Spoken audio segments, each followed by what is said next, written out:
see you on the other side. I love you.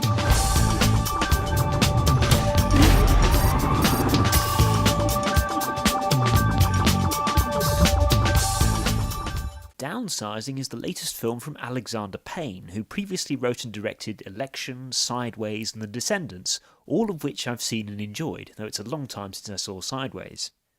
That wasn't why I wanted to see it, however. I don't really follow directors, and I'm not sure I'd have recognised the name anyway. No, I wanted to see it because of its premise.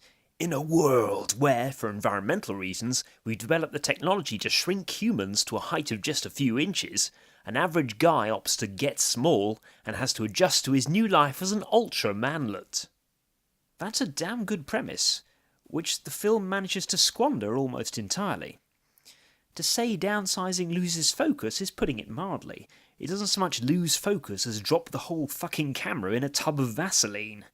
Sideways is where it heads at a brisk pace at around the 50-minute mark. You'd expect a satire along the lines of Idiocracy, where we're introduced to this crazy world with its own crazy rules via our audience surrogate, Matt Damon, who struggles to adapt to said environment before eventually mastering it. You'd expect a lot of interaction between big and small throughout the movie. Perhaps a conflict develops between the two groups, or the everyman falls in love with a big person post-miniaturization. Something like that. Instead, after Damon decides to get shrunk and goes through the whole process, which is nicely handled, though I'm not sure why the business with the teeth was necessary, the film evolves into this intimate relationship drama, and then evolves again into sort of an apocalyptic survival movie. I say sort of because the end isn't even remotely nigh. And during both of those sections, which make up the majority of the running time, the whole smallness thing is basically irrelevant. Size literally doesn't matter. There's also a tonal issue. I recently praised The Orville for combining drama with small doses of comedy, and Downsizing kind of does the same thing.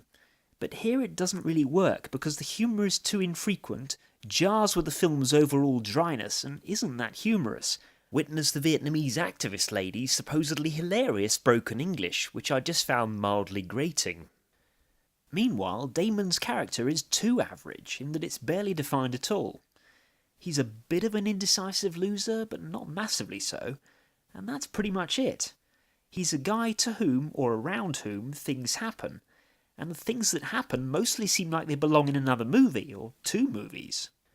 Plus, a minor niggle, at one point our little people travel on a tiny boat on full-sized water, and I wasn't convinced by the physics. Okay, they're on a fjord, not crossing the Atlantic, but still. The boat should have been bobbing up and down way more, which would have been a great opportunity for some comedy. But anyway, a disappointment then. And though it's nowhere near as bad as The Last Jedi, Jesus Christ, Downsizing did remind me of that abomination, in that it sets up some potentially interesting stuff early on, before proceeding to piss all that potential away. I guess you could say it comes up a little short. welcome to the jungle. This is a video game, which means we all have special skills. Why am I running so slow? That was so intense. I can't even with this place. On to Jumanji 2, or Jumanji Welcome to the Jungle, to give it its proper title. I saw this with a friend one evening back in early January, when I'd barely had 4 hours of sleep the night before, and thus couldn't face anything too demanding. Even though I hadn't seen the original film, I still haven't as a matter of fact, it seemed the best choice under the circs. And I'll be damned if I didn't really enjoy it. Jumanji 2 is like the Bizarro version of Journey to the Mysterious Island, a film so epically dreadful I may have to subject it to a full autopsy at a later date. Both movies feature a mismatched group of people who find themselves stuck in a remote and extremely dangerous land, and both star The Rock. But while Journey 2 is celluloid arse cancer, Jumanji 2 is very funny and immensely entertaining. You could say that diversity is its strength, but by diversity I don't mean the skin-deep kind beloved of Kathleen Kennedy et al., but actual diversity, which is to say character diversity. Essentially, you have an awkward girl, an Instagram-obsessed thought, a jock and a nerd, who get sucked into a 90s video game, where they find themselves inhabiting the bodies of the characters they chose.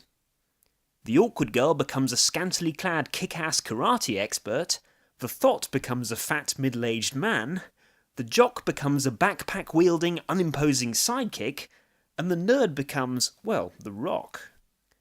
To make it out alive, they need to win the game, which means our motley crew of teens in adult avatars are not only forced to overcome their differences, but to embrace their alternate identities. That's a premise with a lot of comic potential, given a good script and good casting.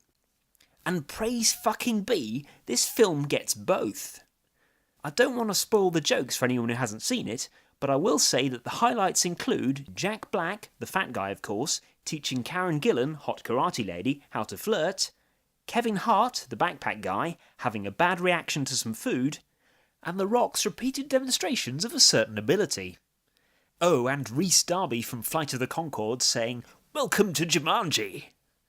Our 4 players, plus a 5th who they meet in the game, get some decent character arcs as well.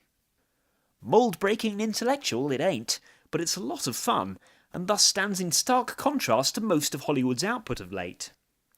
Any criticisms? The antagonist is a bit forgettable, though arguably it's the whole game that's the antagonist. It gets a tad schmaltzy towards the end, though it probably earns it. And I thought the very last scene was too abrupt and anticlimactic.